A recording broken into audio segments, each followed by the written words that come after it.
आज हम बात करेंगे डिबेंचर्स और शेयर्स के अंतर के बारे में। एक इंट्रोडक्शन हो जाए। देखिए, ये एक इंसान जो कंपनी चलाना चाहते हैं, जब ये कंपनी बनाएंगे तो कंपनी चलाने के लिए इनको क्या चाहिए होगा? बहुत सारा पैसा। बिना पैसे के तो बात बनेगी नहीं। इस पैसे को हम कैपिटल बोलते हैं। सो कंपनी चलाने के लिए इन साहब को बहुत सारा पैसा चाहिए, तो पैसा कहां से अरेंज होगा? ये क्या करेंगे? ये इशू करेंगे शेयर्स। अपने कैपिटल के टुकड़ों को ये छोटे छोटे टुकड़ों में बांट के शेयर्स के तौर पे आम जनता को इशू कर देंगे। देखिए, शेयर होता क्या है? शेयर होता है शेयर कैपिटल का एक हिस्सा। आपके कैपिटल को छोटे छोटे टुकड़ों में विभाजित करके एक टुकड़ा उठाते हैं तो उसको शेयर कहा जाता है। तो इन साहब ने पैसा इकट्ठा करने के लिए अपने कैपिटल के शेयर्स इशू कर दिए। जब शेयर्स इस आम जनता ने सब्सक्राइब कर दिए तो उनके पास बहुत सारा पैसा आ गया, जिससे वो कंपनी को चला सकते हैं। तो कैपिटल इकट्ठा करने के लिए पहला फॉर्मेट जो हमारा है वो है in the form of shares. दूसरे फॉर्मेट की बात करते हैं। इन साहब को कंपनी बनानी है। कंपनी बनाने के लिए बहुत सारा पैसा चाहिए। पैसा कहां से इकट्ठा होगा? इस पूरे पैसे का एक टुकड़ा वो डिबेंचर्स के तौर पे रेज करेंगे। लोगों में, आम जनता में डिबेंचर्स इशू करेंगे। आम नागरिक इस डिबेंचर को सब्सक्राइब करेगा, डिबेंचर के पैसे कंपनी को देगा और इन साहब के पास खूब सारे पैसे आ जाएंगे, जिससे कंपनी को वो चला सकते हैं। तो पिछली स्लाइड में हमने देखा कि पैसे इकट्ठे करने के लिए शेयर्स इशू किए गए। इस स्लाइड में हमने देखा कि पैसे इकट्ठे करने के लिए डिबेंचर्स इशू किए गए। अब इन दोनों के फर्क की बात करेंगे। एक एक पॉइंट करके लेते हैं। सबसे पहला पॉइंट है ओनरशिप का, मालिकाना हक का। शेयर्स इशू करके आप मालिक बनते हो या आप डिबेंचर्स इशू करके मालिक बन जाते हो? देखिए, मालिक तो आप तब बनते हो जब आप शेयर्स खरीदते हो। शेयर्स क्या होता है बताया? Share is the share of the capital. आपने कैपिटल में हिस्सेदारी कर ली। जितने के शेयर्स आपने किसी कंपनी के खरीदे, उतने पैसे के आप उस कंपनी के बन गए मालिक, जिसको बोलते हैं ओनर। शेयर को ओनर फंड भी कहा जाता है क्योंकि आपने मालिकाना हिस्सा डाला है। किसी भी कंपनी के शेयर्स में इन्वेस्ट करके आप उतने के ओनर बन जाते हो। मान लीजिए आपने 1 लाख रुपए के शेयर्स खरीदे हैं रिलायंस में, तो आप रिलायंस के 1 लाख तक के मालिक बन गए। तो बहुत सिंपल सी कहानी है। शेयर्स के लिए पैसे दो और मालिकाना हक पाओ। यहाँ शेयर्स का मतलब इक्विटी शेयर्स भी आ जाएगा और प्रेफरेंस शेयर्स भी आ जाएगा। तो हमने देखा कि शेयर होल्डर फंड को ओनर फंड कहा जाता है। आपको मालिकाना हक मिलता है। जितने के शेयर्स खरीदे हैं उतने के आप मालिक बनकर बैठ जाते, उससे ज्यादा के नहीं, उतने के ही आप मालिक बनकर बैठ जाओगे अगर आपने शेयर्स में पैसा लगाया है। जब हम डिबेंचर्स की बात करते हैं तो डिबेंचर में इन्वेस्ट करके आप मालिक बिल्कुल भी नहीं बनते। डिबेंचर का मतलब होता है उधारी, डेट, लोन। जब आपने डिबेंचर में इन्वेस्ट किया, इसका मतलब आपने कंपनी को लोन दिया है, डेट दी है। आप लेंडर हो कंपनी के। आप क्या हो? क्रेडिटर हो कंपनी के। डिबेंचर फंड को बोरोड फंड बोला जाता है क्योंकि कंपनी ने आपसे उधारी ली है, आपको मालिकाना हक नहीं दिया। आप ओनर नहीं बनते हो, आप लोन दे रहे हो, इसलिए आप क्रेडिटर बनते हो। तो बेसिक जो आपको डिफरेंस है वो यहां से समझ आया कि डिबेंचर होल्डर क्रेडिटर होता है और शेयर होल्डर ओनर होता है। सेकेंड पॉइंट इज कि इनमें इन्वेस्ट करके आपका स्टेटस क्या बना? शेयर होल्डर का तो मालिक बन गया, मालिकाना हक हो गया। देखिए, जो कंपनी को चला रहा है ना, जो कंपनी के रोजमर्रा के ऑपरेशंस देख रहा है, सामान कैसे बन रहा है, कैसे बिक रहा है, वो मालिक नहीं होता। कंपनी को चलाने वाली तो मैनेजमेंट होती है। मालिक कौन कहलाता है? जिसने पैसा लगाया है, owner, share holder. Share holders, equity share holders and preference share holders वो ही ओनर होते हैं। उनका स्टेटस जो है वो कंपनी में वो मालिकाना हक होता है क्योंकि उन्होंने उसमें इन्वेस्ट किया है। दूसरी तरफ डिबेंचर होल्डर बिल्कुल भी मालिकाना हक नहीं मिलेगा, उनको तो क्रेडिटर वर्ड मिलेगा, वो मालिक नहीं है, वो सिर्फ लोन प्रोवाइडर है। भैया पैसा इन्वेस्ट उन्होंने भी किया है लेकिन उन्होंने लोन के तौर पर, उधारी के तौर पर कंपनी को पैसा दिया है। थर्ड पॉइंट इज कि आपको शेयर में इन्वेस्ट करके बदले में क्या मिलता है और डिबेंचर में इन्वेस्ट करके बदले में मिलता क्या है। देखिए शेयर होल्डर को तो बदले में मिलता है डिविडेंड, जितनी इन्वेस्टमेंट उसने करी है, जितने शेयर्स उसने खरीदे हैं उसके हिसाब से उनको डिविडेंड मिलेगा। डिविडेंड क्या होता है? कंपनी का वो पार्ट ऑफ प्रॉफिट जो वो शेयर होल्डर्स को देना चाहती है। ठीक है, तो शेयर होल्डर को प्रॉफिट का पोर्शन जो मिलता है, जो कंपनी प्रॉफिट का हिस्सा शेयर होल्डर को देती है वो कहलाता है डिविडेंड। अगर मान लीजिए कंपनी को लॉस हो गया, प्रॉफिट हुआ ही नहीं, लॉस में चली गई, तो शेयर होल्डर को कोई डिविडेंड नहीं मिलेगा। अगर कंपनी को नो प्रॉफिट हुआ, लॉस तो नहीं हुआ लेकिन प्रॉफिट भी नहीं हुआ, ब्रेक इवन एनालिसिस वाली बात आ गई, तो भी कंपनी शेयर होल्डर को कोई भी डिविडेंड नहीं मिलेगा। और तीसरा पोर्शन आता है अगर कंपनी को मुनाफा हो गया, अगर मुनाफा हुआ तब हो सकता है कि शेयर होल्डर को डिविडेंड मिल जाए। You may get the dividend, हो सकता है मिले, हो सकता है ना मिले। प्रॉफिट होने पर भी कोई जरूरी नहीं है कि आपको डिविडेंड मिलेगा ही मिलेगा। किस डिपेंड करता है, टर्म्स ऑफ कंडीशंस कंपनी के डिसीजन के ऊपर डिपेंड करता है।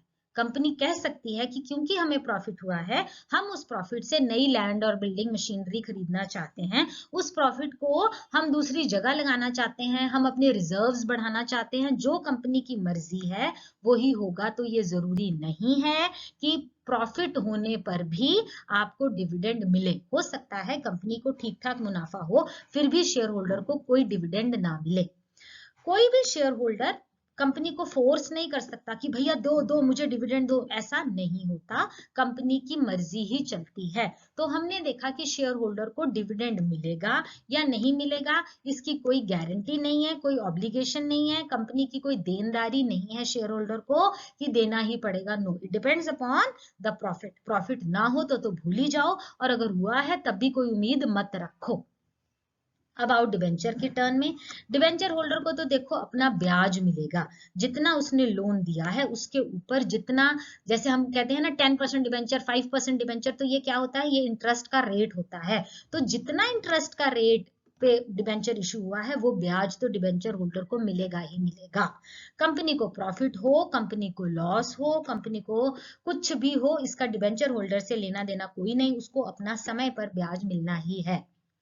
उनको ये लीगल राइट है डिबेंचर होल्डर को कि आपको उतना ब्याज हर महीने या जो भी क्वार्टरली जो भी फिक्स्ड है वो आपको मिलेगा ही मिलेगा। कंपनी को जीरो प्रॉफिट हो, कंपनी को नेगेटिव प्रॉफिट हो, लॉस हो, हमें कुछ लेना देना नहीं है। कंपनी की ऑब्लिगेशन है, ये डंडा है कि तुमको डिबेंचर होल्डर को ब्याज हर हाल में देना ही पड़ेगा। तो देखो डिबेंचर होल्डर्स को यहाँ पर बहुत बड़ा फायदा है कि दे विल गेट इंटरेस्ट, और शेयर होल्डर्स का तो हमने आपको बता ही दिया, डिविडेंड का कोई फिक्स्ड नहीं है। नेक्स्ट पॉइंट आता है वोटिंग राइट। देखिए वोट करना, शेयर होल्डर्स को ही वोटिंग राइट्स मिलते हैं, डिबेंचर होल्डर को कोई भी वोटिंग राइट नहीं मिलता। किस चीज में वोटिंग राइट्स? कंपनी के इंटरनल मैटर्स में। शेयर होल्डर को राइट होता है कि वो अटेंड करे general meeting, annual general meeting का नोटिस आएगा, आपको इनविटेशन आएगा, आप अटेंड कर सकते हैं और आप उस मीटिंग में वोट भी कर सकते हैं। शेयर होल्डर को क्यों? क्योंकि शेयर होल्डर का तो भैया मालिकाना हक है, वो मालिक है, इसलिए उसको वोटिंग राइट मिलता है। वोटिंग पावर से ये डिसाइड होता है कंपनी किसको बोर्ड ऑफ डायरेक्टर्स में अपॉइंट करेगी और कौन बोर्ड ऑफ डायरेक्टर में रहेगा। ये सारे पावर्स शेयर होल्डर्स को मिलते हैं। बात आ गई इक्विटी शेयर होल्डर्स को ही ये वोटिंग राइट्स मिलते हैं, प्रेफरेंस शेयर होल्डर्स को जनरली ये वोटिंग राइट्स नहीं मिलते। एक कंडीशन पे मिलते हैं, अगर कंपनी को मुनाफा हुआ हो और लगातार 2 साल तक प्रेफरेंस शेयर होल्डर्स को डिविडेंड ना मिले, पहली कंडीशन है कि कंपनी को लगातार 2 साल प्रॉफिट रहा और प्रॉफिट होने के बावजूद इन प्रेफरेंस शेयर होल्डर्स को कोई डिविडेंड नहीं मिला, लगातार हो गए 2 साल, तब प्रेफरेंस शेयर होल्डर्स को वोटिंग राइट मिलेंगे, अदरवाइज नहीं मिलेंगे। कभी कभी उनको रिडक्शन ऑफ कैपिटल में और इवेंट ऑफ वाइंडिंग अप में भी voting rights, not dividend, voting rights जो हैं वो मिल सकते हैं प्रेफरेंस शेयर होल्डर्स को कभी कभी, लेकिन कोई फिक्स नहीं है। तो यही 2 कंडीशंस हैं कि लगातार 2 साल मुनाफा होने के बाद भी उनको अगर डिविडेंड ना मिले, और उनको रिडक्शन ऑफ कैपिटल में भी मिल सकते हैं वोटिंग राइट्स, और वाइंडिंग अप में भी वोटिंग राइट्स मिल सकते हैं। पर जनरल कंडीशन ये है कि इक्विटी शेयर होल्डर्स को ही मिलते हैं, और उनको हमेशा मिलते हैं। इसकी कोई वो कंडीशन नहीं है कि 2 साल तक डिविडेंड नहीं मिला या ये हो गया वो हो गया, नहीं, equity share holders definitely voting rights मिलते ही हैं। और इन बेचारे डिबेंचर होल्डर्स को बोला जाता है कि भैया ब्याज लो, घर जाओ, आपको कोई वोटिंग राइट्स, कुछ भी जनरल मीटिंग ये वो कुछ भी नहीं है आपके लिए। अगली बात आती है इशू एट डिस्काउंट। क्या शेयर्स डिस्काउंट पे इशू हो सकते हैं, क्या डिबेंचर्स डिस्काउंट पे इशू हो सकते हैं, देखते हैं। देखिए, सबसे पहले तो डिबेंचर्स जो हैं वो डिस्काउंट पर इशू होते हैं। आप अगर अकाउंट्स के स्टूडेंट हैं तो आपने देखा होगा कि इतने 100 रुपए डिबेंचर इशूड एट 95, इस तरह से कंपनी इशू करती है, बहुत लीगल है, बहुत आम बात है, debentures issued at a discount. But share जो है वो कभी भी डिस्काउंट पर इशू नहीं हो सकता, सिर्फ स्वेट इक्विटी शेयर्स हो सकते हैं। स्वेट इक्विटी शेयर्स क्या होते हैं? वो शेयर्स जो कंपनी आप अपने डायरेक्टर्स को या एम्प्लॉइज को शेयर्स देती है वो कहलाते हैं स्वेट इक्विटी शेयर्स। और एक वही कंडीशन है कि शेयर्स भी डिस्काउंट पर इशू हो सकते हैं, अदरवाइज इन जनरल शेयर्स कभी भी डिस्काउंट पर इशू नहीं होते। 6th point is security. देखो, जब डिबेंचर इशू करते हैं ना, तो क्या है, आपको कुछ ना कुछ गिरवी रखना पड़ता है। हो सकता है कि किसी केस में डिबेंचर्स को इशू करते टाइम कंपनी अपने एसेट्स को गिरवी रखे, मॉर्गेज रखे, तो हम इसको क्या बोलते हैं कि डिबेंचर्स मे और may not be secured by the charge on the assets of the company. हो सकता है कि गिरवी रखे, हो सकता है ना भी गिरवी रखे, पर डिबेंचर के केस में जनरली गिरवी हो सकता है। इसको बोलेंगे सिक्योर्ड डिबेंचर्स अगर गिरवी रखा है, अगर मॉर्गेज नहीं रखा है तो बोलेंगे unsecured debentures. The company has to mortgage some of its assets as security against debentures. Debentures issue करते वक्त सिक्योरिटी के लिए कुछ ना कुछ गिरवी रख सकते हो। लेकिन भैया जब शेयर्स इशू करने हैं तो कोई सिक्योरिटी, कोई मॉर्गेज, गिरवी कुछ भी रखने की जरूरत नहीं है। इसीलिए कहते हैं कि जब इक्विटी शेयर कंपनी इशू करती है तो उसके ऊपर कोई बर्डन नहीं होता। देखो, जब डिवेंचर इशू किया, आपने कुछ गिरवी रखा तो उसकी धुक तो लगी है ना कि ये चीज तो हमने गिरवी रख के ही डिवेंचर्स लिए हैं, तुम नहीं रीपे करोगे तो वो तुम्हारी चीज उठा के ले जाएंगे। लेकिन शेयर्स बर्डनसम है ही नहीं, क्योंकि तुमको कुछ भी गिरवी शिरवी, कुछ भी सिक्योरिटी रखने की जरूरत है ही नहीं। Next slide. 7th point is convertibility. देखो, शेयर्स को कभी भी किसी भी और तरह की सिक्योरिटी में कन्वर्ट नहीं कर सकते, लेकिन debentures they can be converted into shares. Okay, debenture हो सकते हैं, और ये जो शेयर्स हैं ये किसी भी और तरह की, क्योंकि मालिक बना दिया ना, मालिकाना हक वापस थोड़ी लेंगे। Next point is control. Share holder has a right of control over the working of the company. क्यों है भाई right of control over the working of the company? क्योंकि उसको जनरल मीटिंग में अटेंड करने का भी हक है और वोट करने का भी हक है। एजीएम में बिल्कुल जा सकते हैं, वोट भी कर सकते हैं। तो जो इक्विटी शेयर होल्डर्स हैं इनके मजे हैं, क्योंकि कंट्रोल जो है कंपनी का इन्हीं के हाथों में रहता है। लेकिन डिबेंचर होल्डर का ऐसा कोई भी कंट्रोल कंपनी के किसी भी अफेयर के ऊपर नहीं है, कंपनी की रोजमर्रा के ऊपर नो कंट्रोल। उनको तो बस ब्याज लीजिए, घर जाइए, चुपचाप सो जाइए, कोई कंट्रोल नहीं मिलेगा इनको। Next is the risk. क्या शेयर होल्डर को रिस्क है, क्या डिबेंचर होल्डर को रिस्क है? देखिए, पहले डिबेंचर्स डिस्कस करते हैं। डिबेंचर होल्डर तो भैया मिनिमम रिस्क में है, इनकी सबसे ज्यादा मौज है, क्योंकि एक बार तुमने डिबेंचर्स ले लिए तो कंपनी लॉस में जाए, प्रॉफिट में जाए, हमने कोई लेना देना नहीं, उनको अपना ब्याज जो है फिक्स्ड रेट पे समय पे मिल ही जाना है। ये कंपनी की ऑब्लिगेशन है कि तुमको उनको ब्याज देना ही पड़ेगा, भले तुमको प्रॉफिट हो ना हो, वी डोंट केयर। और जब कंपनी वाइंडिंग अप में भी जाती है तब भी जो डिबेंचर का मेन अमाउंट है, कितने के डिबेंचर, 5,000 के डिबेंचर थे मान लीजिए, तो वो 5,000 रुपए का उनको देना ही पड़ेगा। द डिबेंचर होल्डर्स ने जितने इन्वेस्ट किए थे मनी वो उनको मिलेगी, और वो भी प्रायोरिटी बेसिस पर। जब देनदारी की बात आएगी ना, कंपनी मान लो लिक्विडेशन में चली जाती है और कंपनी ने देनदारियां देनी है, तो सबसे पहले किसका पैसा दिया जाता है? डिबेंचर होल्डर का। तो डिबेंचर होल्डर को तो जो ब्याज आना है वो तो आना ही आना है, हर हाल में आना है, और जो उसका बेसिक अमाउंट है ना वो भी उसको मिलना ही है अगर कंपनी लिक्विडेशन में चली गई तो they are at the minimum risk, इनकी मौज सबसे ज्यादा है। बात करें शेयर होल्डर्स की तो वो सबसे ज्यादा रिस्क बेचारे यही उठाते रह जाते हैं, इनको बोला जाता है primary risk bearers of the company. वो कैसे? अगर कंपनी लॉस में चली जाती है तो उनको डिविडेंड जो है वो नहीं मिलेगा। अगर कंपनी प्रॉफिट में भी चली जाती है लेकिन थोड़ा सा प्रॉफिट है, तब भी इक्विटी वालों को डिविडेंड नहीं मिलेगा। फिर मान लो कंपनी को बहुत ज्यादा मुनाफा हो गया, बहुत ज्यादा प्रॉफिट हो गया, तो भी हो सकता है डिविडेंड मिले, हो सकता है डिविडेंड फिर भी ना मिले। कंपनी कह सकती है कि जो मुनाफा हुआ है उससे मैंने नई लैंड एंड बिल्डिंग मशीनरी खरीदनी है, या कंपनी कह सकती है कि जो नया मुनाफा हुआ है इसको मैं रिजर्व में रखना चाहती हूँ, मैं इससे अपना बिजनेस एक्सपैंड करना चाहती हूँ, कुछ भी। तो डंडा फिर भी नहीं है कि भैया अब तो इतना मुनाफा हो गया, दे दो डिविडेंड दे दो। देयर इज नो सच डंडा, नो, कोई ऑब्लिगेशन उनके ऊपर नहीं है, कोई वो मैंडेटरी नहीं है कि आपको देना पड़ेगा। तो मुनाफा होने पर भी ऐसा हो सकता है कि इनको कुछ भी डिविडेंड के तौर पे ना मिले। अब बात करते हैं वाइंडिंग अप की। अगर कंपनी लिक्विडेशन में चली जाती है तो कंपनी क्या करती है? अपने सारे एसेट बेचती है और सबसे पहले देनदारियां किसको देती है? आउटसाइडर्स को, बाहर के लोगों की देनदारियां, जिसमें डिवेंचर होल्डर्स का नाम आता है सबसे ऊपर, फिर लोन देने हैं, फिर जो बचा वो दिया जाएगा प्रेफरेंस शेयर्स को, और बेचारे इक्विटी वालों की तो बारी ही सबसे लास्ट में आती है। अगर कुछ बचा खुचा तो इक्विटी वालों को मिलेगा, और अगर कुछ पैसा बचा ही नहीं तो इक्विटी वालों को कोई पेमेंट नहीं होगी, उनकी रीपेमेंट की कोई गारंटी नहीं है। और इधर देखो तो ब्याज की भी पूरी गारंटी है और रीपेमेंट की भी गारंटी है, क्योंकि सबसे पहले देनदारियों में इन्हीं का नाम ऊपर आता है। तो हमने देखा कि ये बेचारे रिस्क उठाते रह जाते हैं और इनको तो मिनिमम रिस्क पे रह जाते हैं, इन पे कोई रिस्क नहीं है।